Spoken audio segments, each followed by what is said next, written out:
Guys. Thank you for joining us today, everyone. If you're not familiar with us, Taboola is the world's largest discovery platform.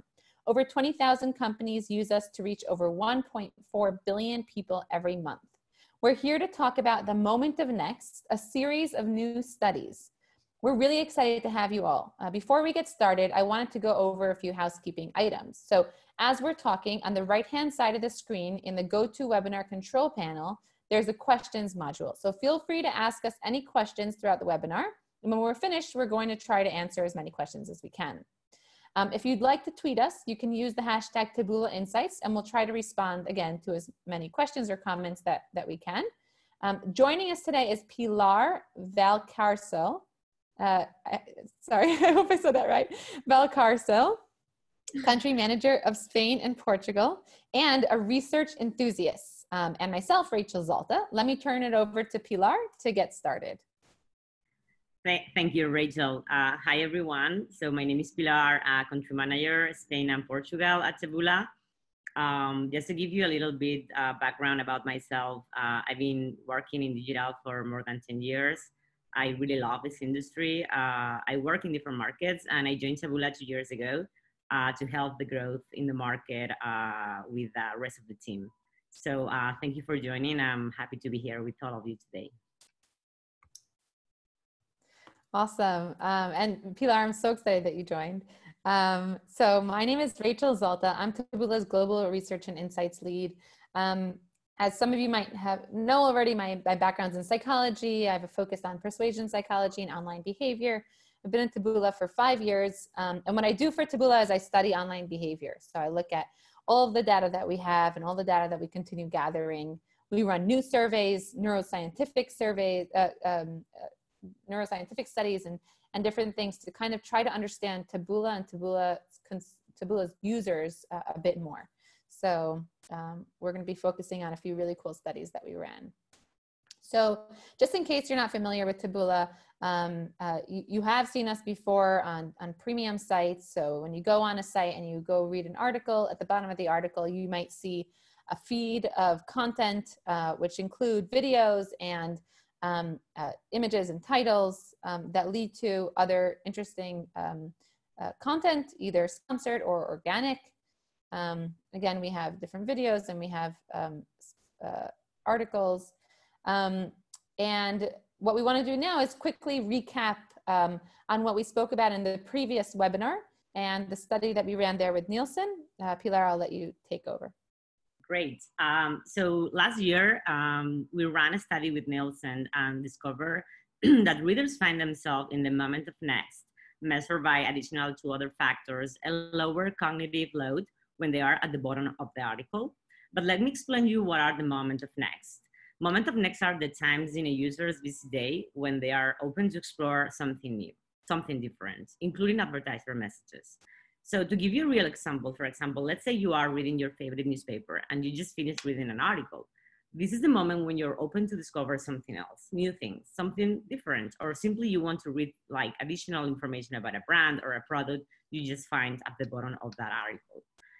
Since then, when we analyzed that moment and we saw that was amazing and you know, like the percentage of the readers who were converting to that message was really high, we decided to explore more and analyze what's next, basically, and it happens and what happened when it's and how affected, right, the consumers. So this is when we decided to create a second study. But let me explain you how we measure attentiveness.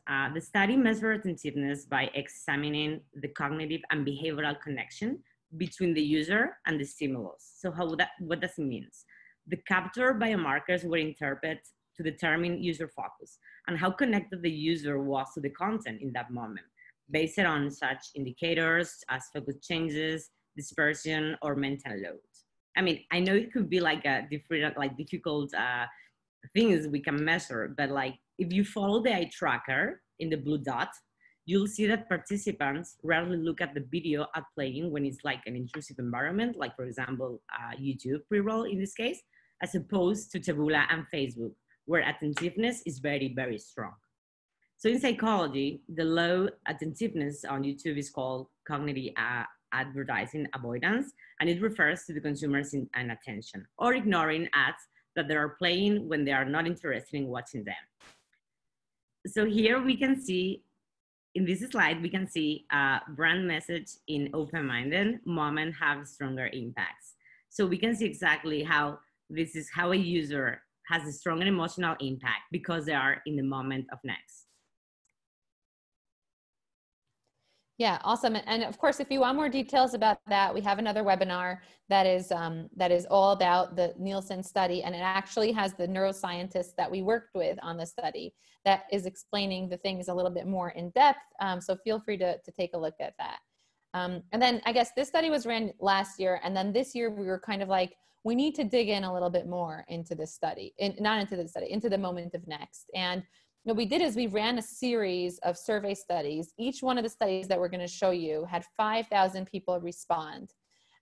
We can, of course, an equal representation of genders and age groups. We used Google Surveys platform, which basically, if you're not familiar, you can, most people can just go on this and get money every time they answer a survey. And it's a really great way to reach a variety, a lot of people pretty quickly. So this is the tool that we used, and we found some really, really cool findings. So the first thing that we asked people was, when watching a video ad online, what is most important to you? And we gave them a few options there. One of the options was that I can skip or scroll out of the video. A lot of times you're going online and you're there for a specific purpose. You're not usually there to watch a video. And in that case, you want the ability to kind of leave if you feel like you're not interested in engaging with this video. That it's not interrupting me is, of course, really important. You might be able to skip and scroll out, but it's interrupting you in the middle of something else because it's moving or it's grabbing your attention in a way that's not comfortable. That it's entertaining, right? That has to do more with the content, or that it's informative. That it's relevant to my needs, right? The targeting was correct, that it features a brand that I like, again, like targeting or other. And what we saw here is that 39% of people said that the most important thing for them when they watch a video ad online is the ability to skip and scroll out of video ads. And this is true for all age groups and all genders. There wasn't a difference. And I think this is a really important thing, for us to think about, because as marketers, we spend so much of our time on different parts of the video experience. And in the end of the day, what consumers really care about is that you're not forcing them to do anything. You're not taking away their freedom. And we tried to look at this in a little bit of a different way. So instead of the specific answers that we spoke about before, we looked at the placement, where the video should be, the targeting quality, and the creative quality. And when we looked at it like this, also we saw that people care about the video placement 1.4 times more than the creative, and 1.7 times more than the correct targeting. So of course, people care about the creative and people care about correct targeting. But in the end of the day, the placement, and if it's bothering them, or if they're able to skip, those kind of things are actually much more important to them than anything else. So again, when you're putting together, your marketing mix, and you're trying to figure out where and when and what kind of creatives to produce, remember this. Remember that a lot of your time and efforts should be focused on the placement. When what we see is that, a lot of advertisers out there are spending a lot of their time on targeting and on creative, and not as much time on the placement. So this is something that's really important. When we heard it, when we saw these results, we were like, wow, this is like powerful. And it kind of fits with what we were talking about before about the moment of next, right? The context, or where the same exact creative appears, can make a huge effect on how you're going to experience that same creative.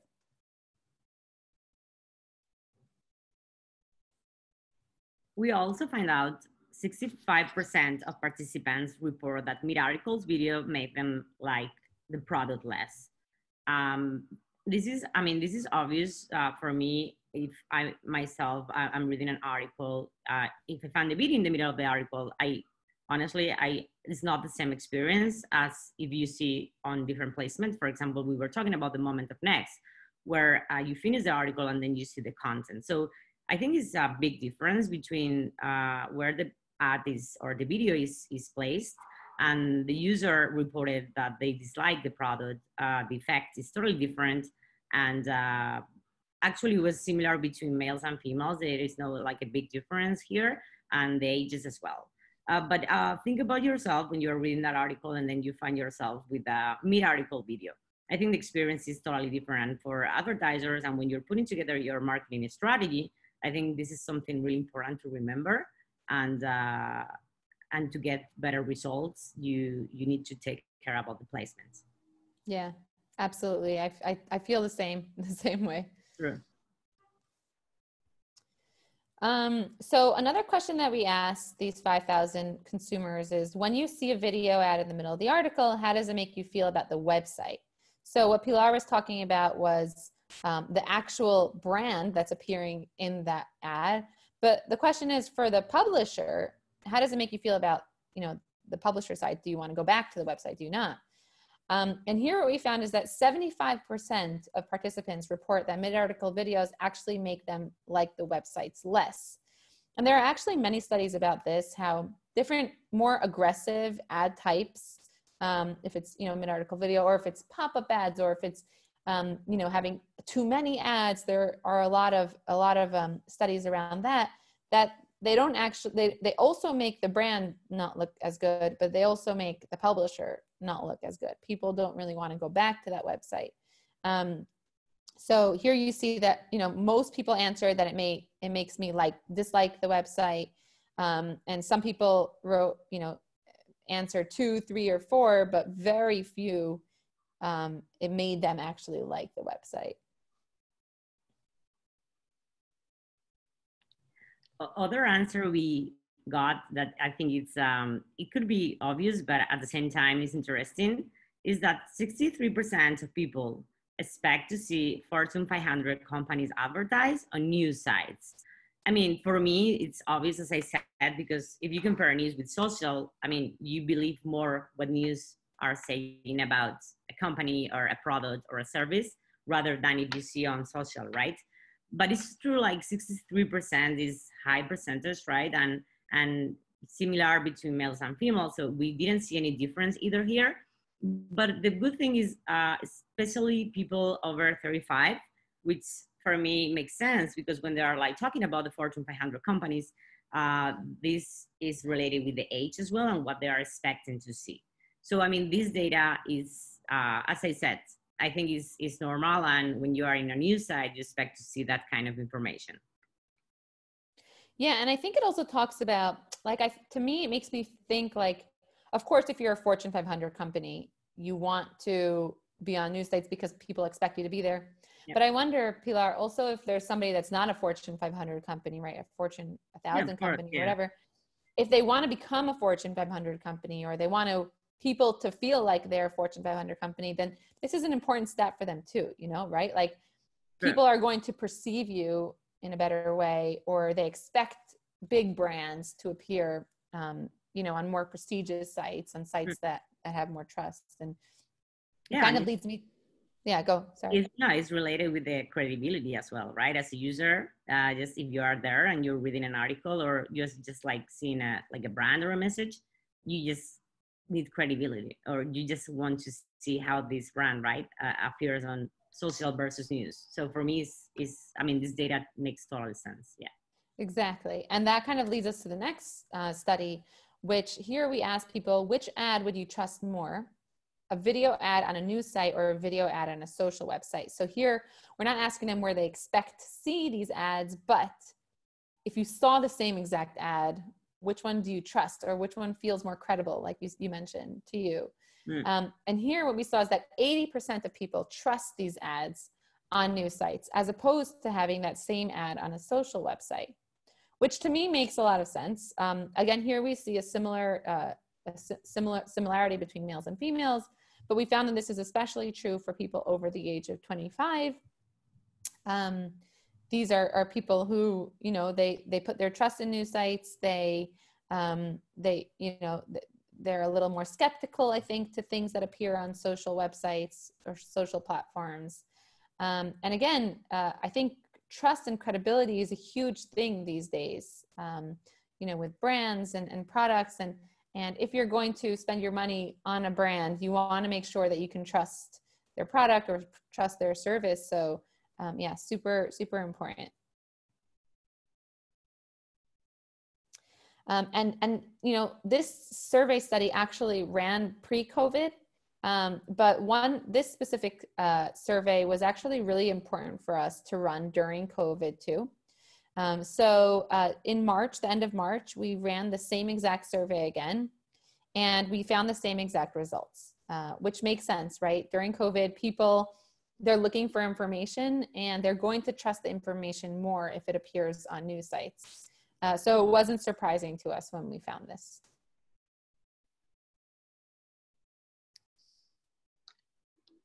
Okay, so another question that they were asked was, when are you more likely to be open to discovering something new online?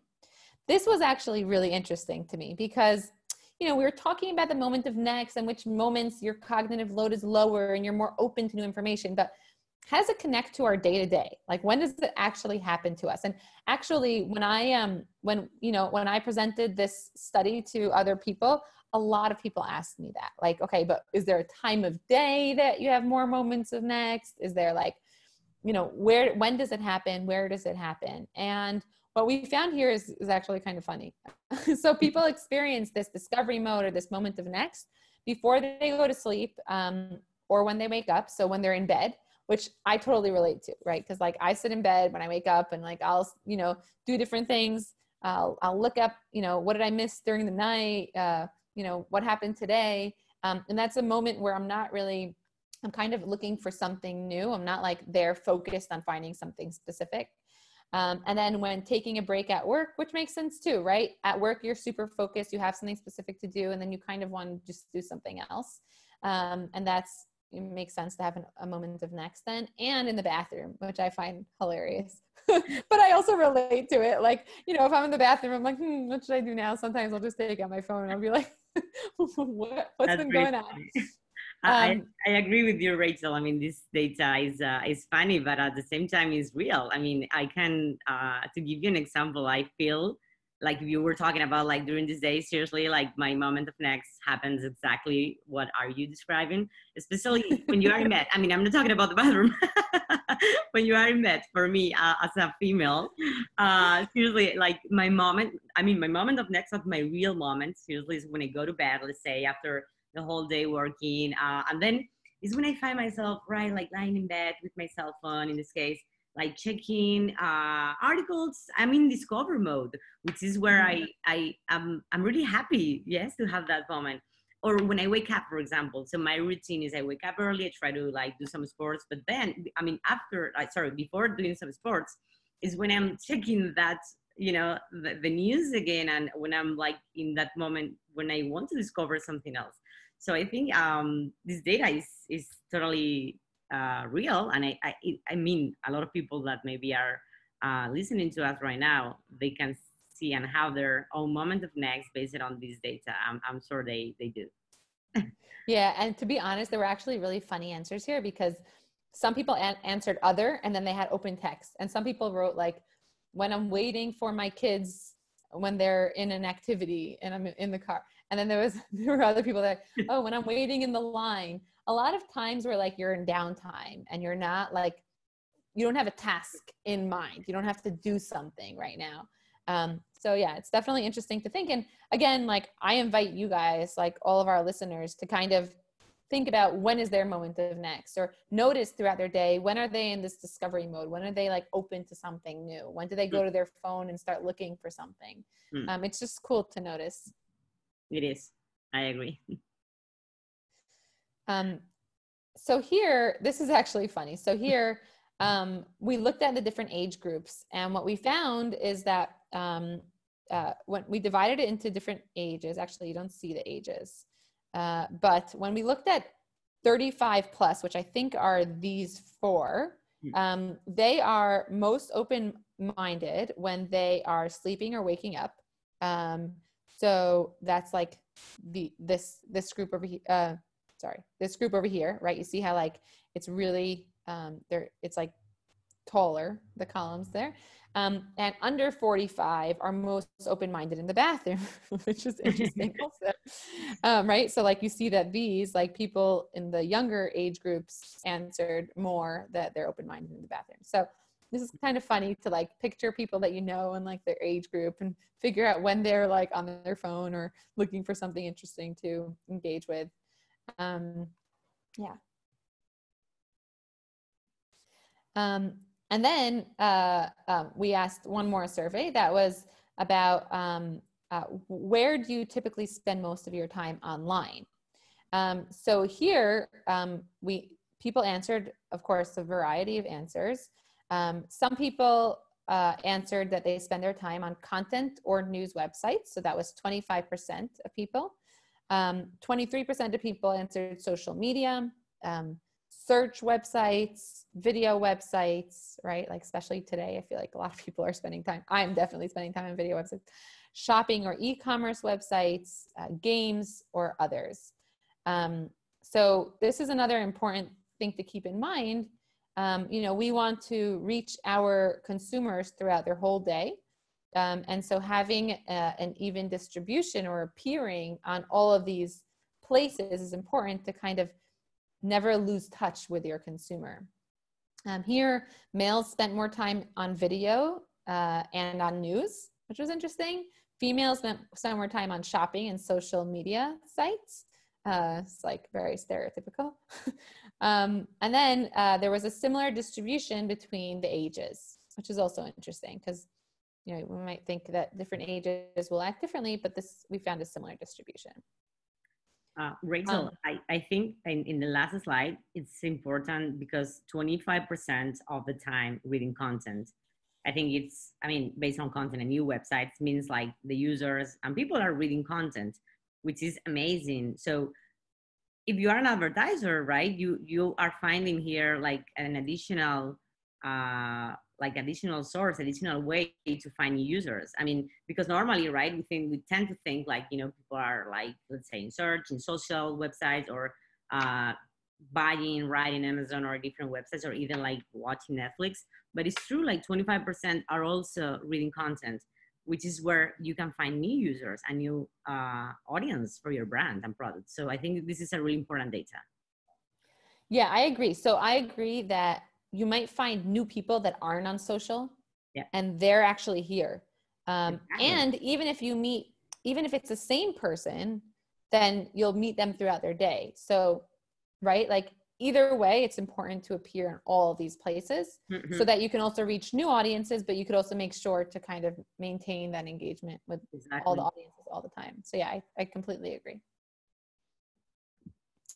And this kind of brings me to a psychology effect called the multiple source effect, which basically what it means is that if you hear the same exact message from the same person over and over again, for example, your best friend tells you that chocolate ice cream is really good, chocolate ice cream is really good, chocolate ice cream is really good.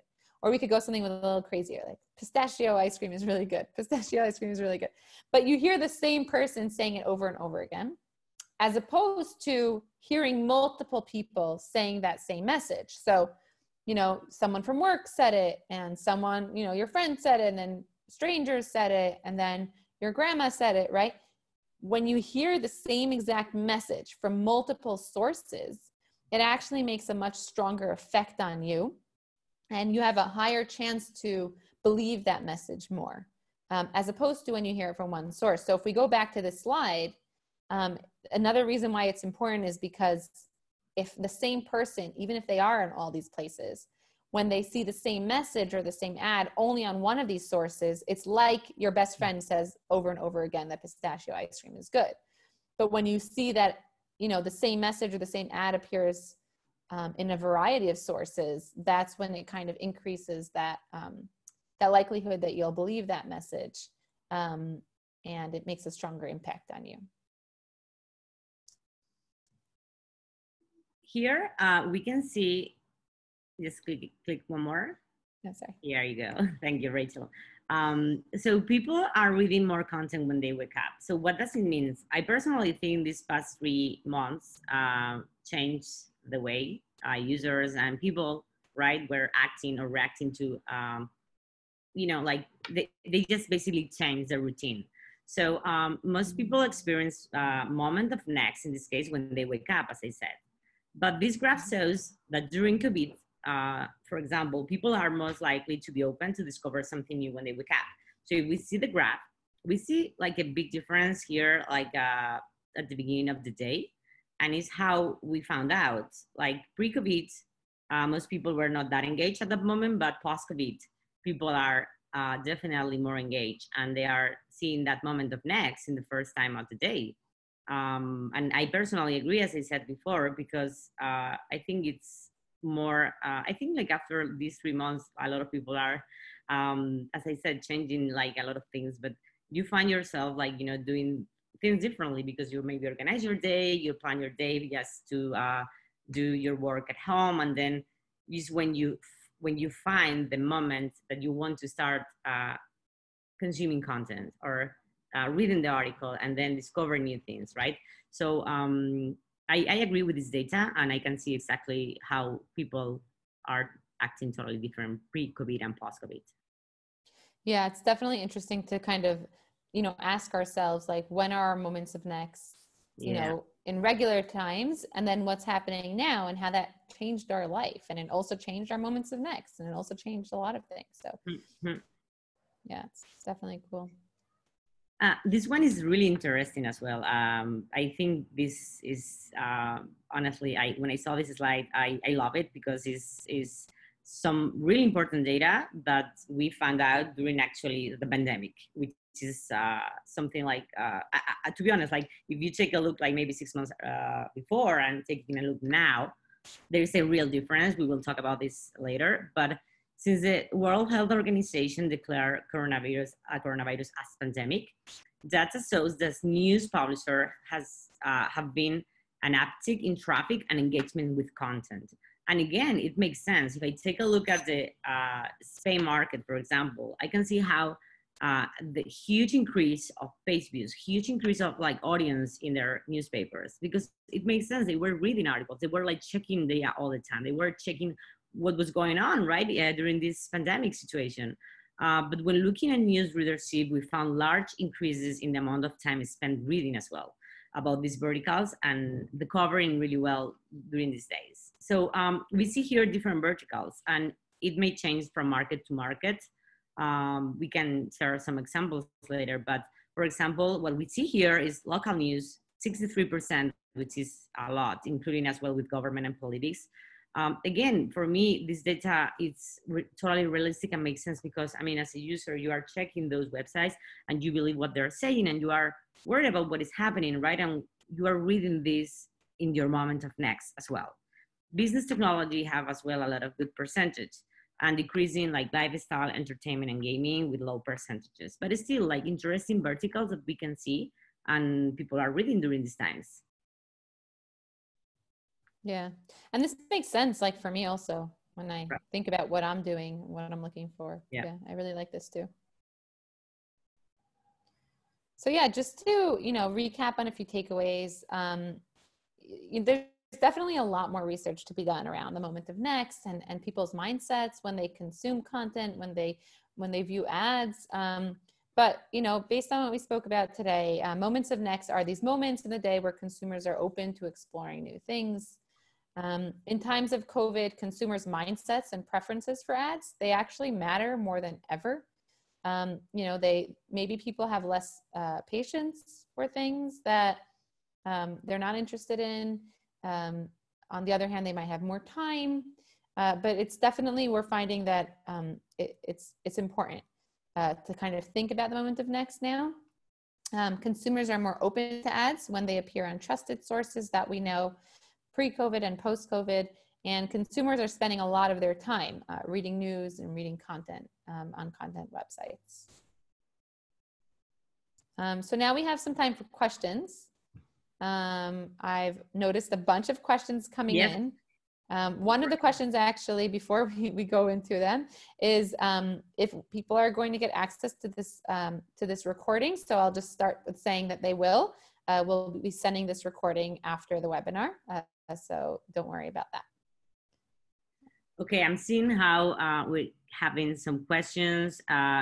Let's try to cover all, or hopefully all of them. Otherwise, you can always email us later and we'll share with you our thoughts. But let's start. First question, do you think any of the other studies could change during COVID? Rachel, I think this is a question for you. Yeah, that's a really good question. You know, like the trusted one was the one that like we definitely, that was important for us to rerun.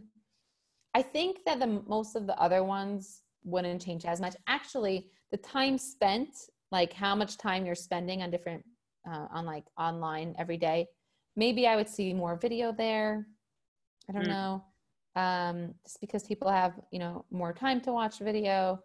I think the rest of them would probably stay the same. Okay. Moving to the next question. Are you seeing any difference by country? For example, Singapore or any other country? Well, this is a really good question. Maybe I can start and maybe Rachel, you want to jump later. So from my point of view, if I talk about Spain and Portugal, and specifically Spain, we definitely saw a change.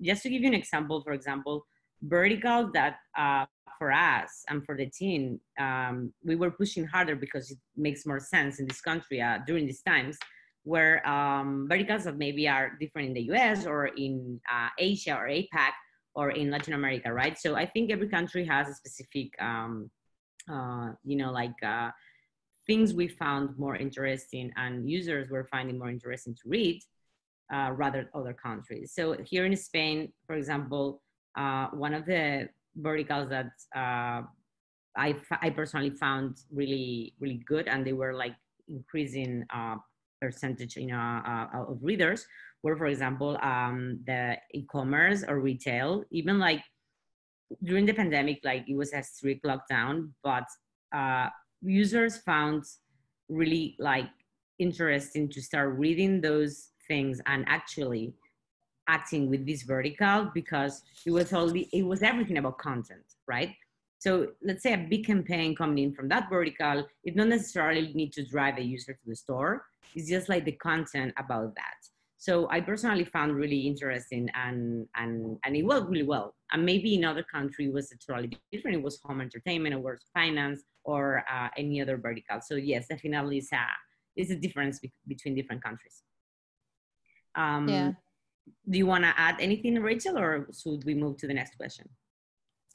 Just that, like from the creative standpoint, one of the sources of information that we have is called trends.tabula.com.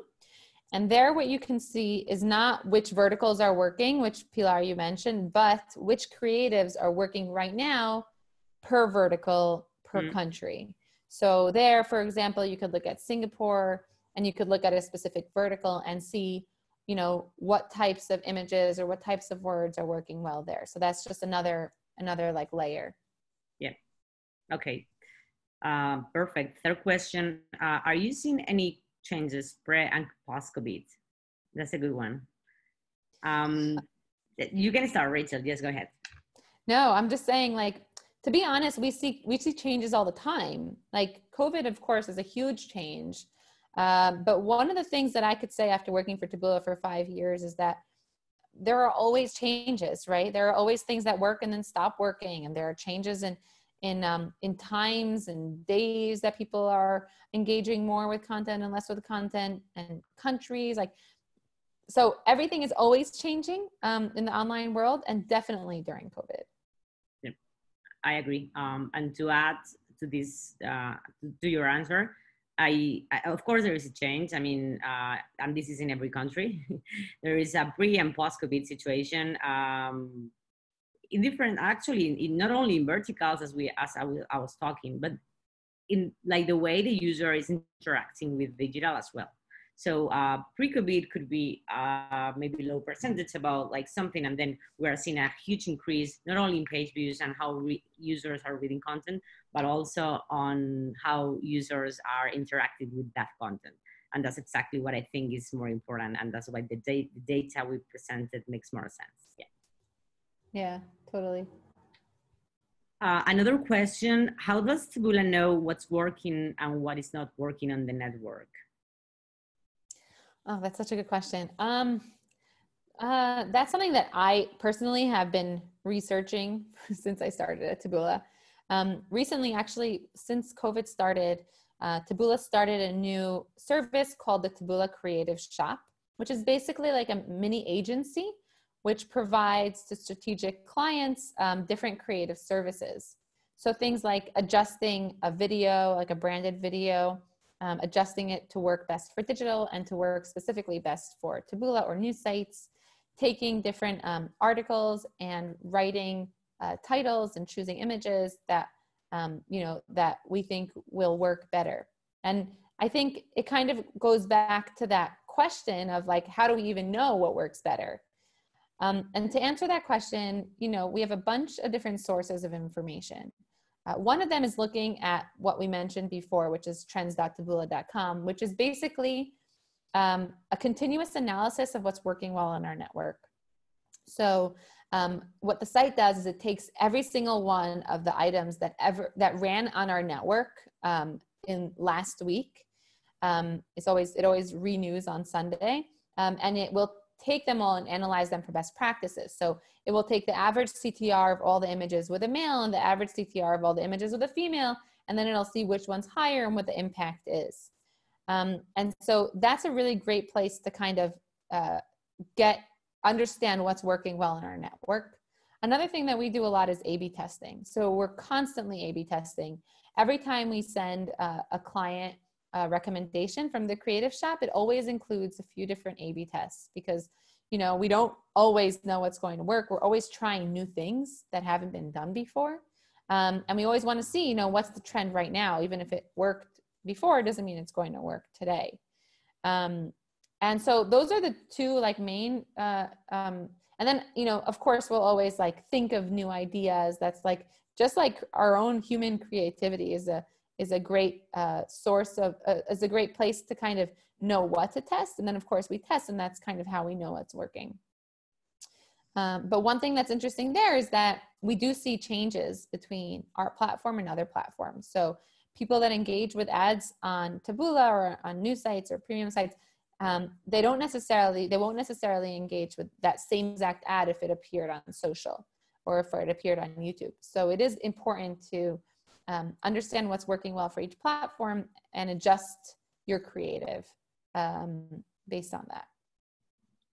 I think, Rachel, a really good answer. And A/B testing is something we do on a daily basis. Advertisers and publishers love it because it's the only way to see exactly how this is acting, right? How user is reacting to your to a feed or a widget, for example, on the pub side or on an advertiser side, how your creative is impacting the user. And if you are testing, like doing A/B testing is the best way to have the data and run it for like, let's say hours or days. And then at the end of the test period, you have exactly how this, the real data. So I think it's something we do all the time, and I personally love it. And advertisers and publishers are really open to do this. Yeah. Let's move to the next question. Are we planning on running more studies about the moment of next? Yeah, that's a good question. Yeah. So for me, like, I'm like always thinking about new studies. I'm like, one of the ideas was to be able to connect like a machine that's going to be able to measure the cognitive load of people and follow them throughout their day so that you can actually see like, what are the moments that they have a lower cognitive load? When do they have higher cognitive load?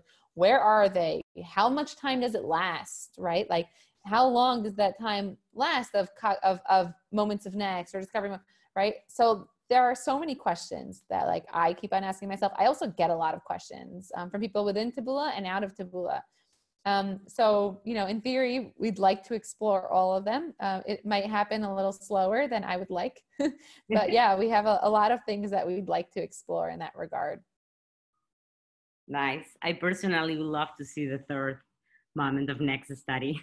It will be amazing. I love the first and the second one, so the third should be amazing as the other two.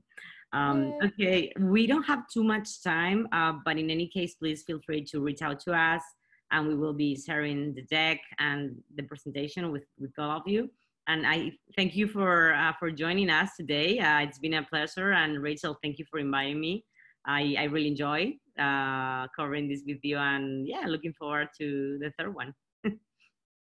Amazing. Thank you, Pilar, for joining. And yeah, feel free to send over any questions. I'm looking forward to meeting you all, even virtually. Thank you all. Okay. Bye, everyone. Bye.